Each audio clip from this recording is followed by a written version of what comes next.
Mike, Colorado legalized marijuana 5 years ago, and a common question is, where can you smoke it? Well, that is all about to change. Denver just got its first application for a pot club. And Liz Gilardi talked with the owners, and she joins us now live. Liz? And Shannon, the owners say this will be among one of the first of its kind in the country. You won't be able to buy pot inside, but hey, you can just walk right next door to the dispensary. There's just going to be a foyer and some sitting area. An inside look at what could soon be Denver's first ever pot club, appropriately named the Coffee Joint. And we're doing it also because we're big proponents of marijuana in legal. This first club of its kind will be located in a commercial and industrial area next to I-25, southeast of Mile High Stadium.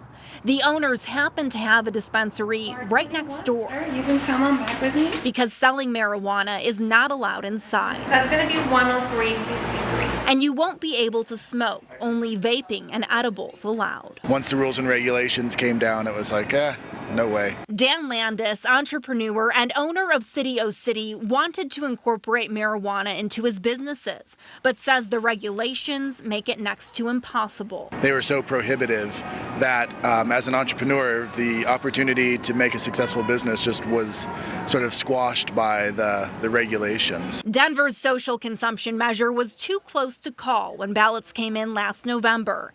As part of the application, the Coffee Joint had to get a letter of support from the surrounding neighborhood, and they realized some might still be against the idea. I was not on board with it myself. I went through the whole big learning curve to understand what it's about.